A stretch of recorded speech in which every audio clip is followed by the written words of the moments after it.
Para começar, o Mar Morto não é um mar, mas um imenso lago. Recebeu esse nome por ter elevada quantidade de sal. Tem 300 gramas de sais para cada litro de água, enquanto os oceanos cerca de 35 gramas, o que torna impossível a vida de seres marinhos e vegetais. Essa alta concentração de sal é resultado da intensa taxa de evaporação da região. Evapora muita água e sobra muito sal, também por conta da utilização excessiva das águas do Rio Jordão para a agricultura principalmente. Fica no lugar complicado do ponto de vista geopolítico, no Oriente Médio, na fronteira entre Israel, Palestina e Jordânia. É abastecido pelo Rio Jordão, que fica em Israel. Está situado 400 metros abaixo do nível do mar Mediterrâneo, o ponto mais baixo da Terra. A própria densidade da água se torna mais elevada devido à quantidade excessiva de sal. A prova disso é o fato de que qualquer pessoa consegue flutuar normalmente em suas águas. Só é considerado como mar por conter muito sal. E, na verdade, é um lago de água salgada bem extenso. O Mar Morto possui algumas características bem diferenciadas, dentre elas a capacidade de servir de remédio e de cosméticos. Isso porque em seu fundo forma-se uma espécie de lama negra, que é rica em sódio, potássio, magnésio e cálcio. Portanto, a junção dessa lama com sais minerais da água faz com que os produtos do Mar Morto sejam bem nutritivos para a pele. A lama tem propriedades curativas para asma, pressão alta, reumatismo e outras doenças da pele. A Bíblia, no entanto, descreve no Antigo Testamento um quadro muito diferente da região. Olhou então Ló e viu todo o vale do Jordão, todo ele bem irrigado até Zoar. Era como o jardim do Senhor, como era a terra do Egito. Porém, a Bíblia também relata que a paisagem mudou quando o fogo e enxofre destruíram Sodoma e Gomorra, dando lugar à região árida do Mar Morto. Vejamos a continuidade que está em Gênesis 13. Isto se deu antes do Senhor destruir Sodoma e Gomorra, confirmando o que acabei de dizer. Então, está acontecendo o que foi profetizado por Ezequiel, e o Mar Morto está ganhando vida. Peixes, vegetações com belas flores. Antes, vamos verificar o que está acontecendo para que essa mudança radical aconteça. O nível de água no Mar Morto vem recuando em até 1 metro por ano. Isso está acontecendo devido ao fato da água estar sendo desviada a partir do Rio Jordão para fins agrícolas e também por causa da evaporação, como já comentado. A queda do nível de água provocou o surgimento de piscinas, que parecem nas margens do Mar Morto. De uns anos para cá, de maneira surpreendente, buracos misteriosos chamados de bolaines começaram a surgir nas praias salgadas do Mar Morto. Buracos que surgem do nada e tragam o que estiver sobre o solo, inclusive casas.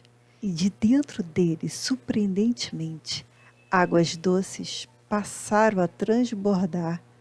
Vou passar um vídeo que explica como isso está ocorrendo e o que a ciência se esforça para explicar. E assim, para matar a sede alheia, o grande lago vai encolhendo.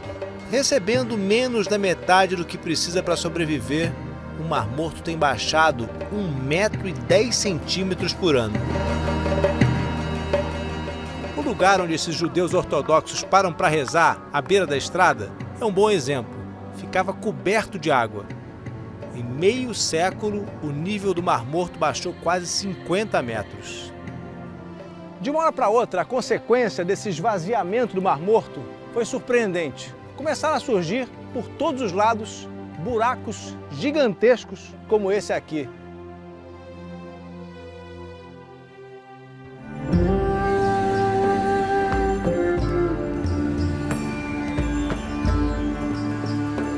A ambientalista Gundi Chahal chegou aqui há pouco mais de 40 anos. Viu pouco a pouco a praia que ela frequentava ser tomada pelos abismos. São crateras gigantescas que simplesmente surgem em questão de segundos.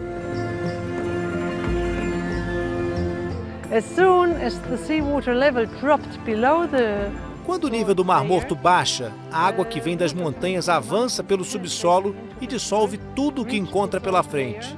Surgem grandes buracos no interior da Terra, até que, de repente, o chão desaba.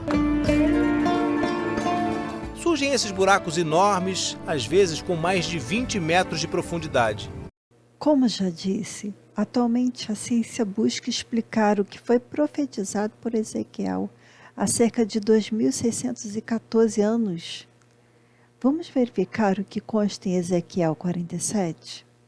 O homem levou-me de volta à entrada do templo e vi água saindo debaixo da soleira do templo e indo para o leste, pois o templo estava voltado para o oriente.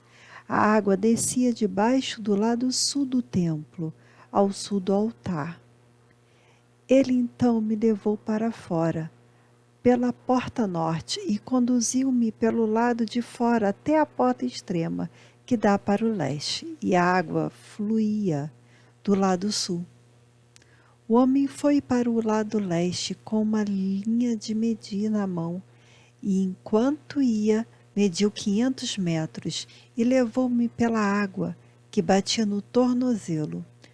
Algumas versões da Bíblia falam 1000 côvados, que essa é a terminologia que está em hebraico, que equivale a 500 metros. Então, nos versículos seguintes, eu vou colocar 500, já está 500 metros, porque é a versão da Nova Versão Internacional. Ele mediu mais 500 e levou-me pela água, que batia na cintura. Mediu mais 500 e levou-me pela água, que batia ao joelho.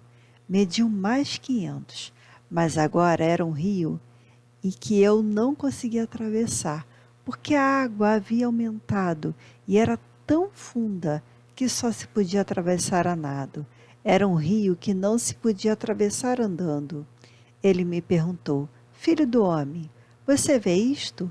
Levou-me então à volta à margem do rio.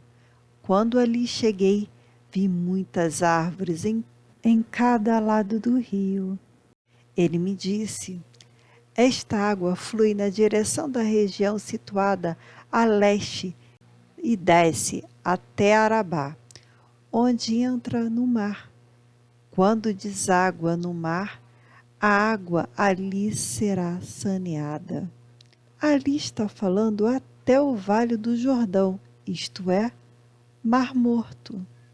Por onde passar o rio, haverá todo tipo de animais e peixes, porque essa água flui para lá e saneia a água salgada, de modo que onde o rio fluir, tudo viverá.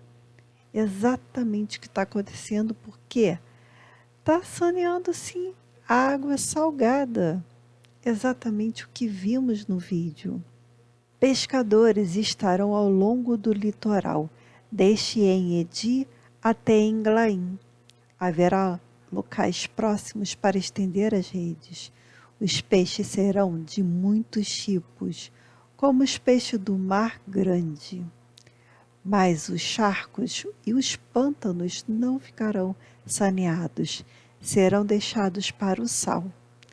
Árvores frutíferas de toda espécie crescerão em ambas as margens do rio. Suas folhas não murcharão e os seus frutos não cairão. Todo mês produzirão, porque a água vinda do santuário chega a elas. Seus frutos servirão de comida e suas folhas de remédio. Assim diz o soberano Senhor: estas são as fronteiras pelas quais vocês devem dividir a terra como herança entre as 12 tribos de Israel. Com 2 porções para José, vocês a dividirão igualmente entre elas, visto que eu jurei de mão erguida que a daria aos seus antepassados. Esta terra se tornará a herança de vocês. Esta é a fronteira da terra. No lado norte, ela irá desde o Mar Grande, indo pela estrada de Etron, passando pelo Lebo Amate, até Zedade, Mar Mediterrâneo. Aqui está falando do Mar Mediterrâneo, toda essa região. Berota e Sibraim, que fica na fronteira entre Damasco e Amate, indo até Azer Aticom, que fica na extremidade de Aurã. A fronteira se estenderá até o mar, até Azarenã. Ao longo da fronteira, norte de Damasco, com a fronteira de Amate ao norte. Essa será a fronteira norte. Toda essa região que foi falada aqui está dizendo ou até o Vale do Jordão, isto é, o Mar Morto. No lado leste, a fronteira irá entre Aurã e Damasco, ao longo do Jordão entre Gileade e a terra de Israel, até o Mar Oriental, prosseguindo até Tamar. Essa será a fronteira leste. No lado sul, ela irá desde Tamar até as águas de Meribá Cádiz, prosseguindo então ao longo do ribeiro do Egito, até o Mar Grande. Essa será a fronteira sul, que é o Mar Mediterrâneo. No lado oeste, o Mar Grande será a fronteira até de frente a Lebo Amate. Essa será a fronteira oeste, ou seja, Mar Mediterrâneo. Distribuam essa terra entre vocês, de acordo com as tribos de Israel. Vocês a distribuirão como herança para vocês mesmos e para os estrangeiros residentes no meio de vocês, e que têm filhos. Vocês os considerarão como israelitas de nascimento, juntamente com vocês. A eles deverá ser designada uma herança entre as tribos de Israel. Qualquer que seja a tribo na qual o estrangeiro se instale, ali vocês lhe darão a herança que lhe cabe. Palavra do soberano Senhor. Está ocorrendo o cumprimento desta profecia que afirma que estas águas misteriosas saem do santuário de Deus, conforme está em Ezequiel 47, versículo 12. Águas que, apesar de brotarem de um solo extremamente salgado, conservam-se doces e saudáveis. Hoje há centenas de bolaines espalhados por toda a extensão das praias do Mar Morto, e todos brotando e transbordando águas doces. Nosso planeta já exibe todos os sinais da volta iminente do Senhor Jesus. Leiam Mateus 24 e 25. Israel é o relógio de Deus. Devemos sim olhar para Israel, porque é o povo escolhido dele. Assim ele determinou. É claro que o Mar Morto receberá vida. Afinal, Jesus é a ressurreição e a vida. É claro que antes de Jesus Cristo voltar, pela localidade do Mar Morto, ele terá vida. A profecia de Ezequiel está se cumprindo e bem diante de nossos olhos. Não há como negar. Nesse vídeo me propus a falar somente desta profecia, mas há diversas profecias falando a respeito da volta do Senhor Jesus, que estão se cumprindo. Elas falam de situações que vão ocorrer antes de Jesus voltar. Todas estão se cumprindo. Gravei um vídeo falando a respeito dos mais importantes, segundo a minha opinião. Coloco o link aqui acima para aqueles que não assistiram. Que Deus o abençoe, estenda seu favor sobre ti e lhe dê paz.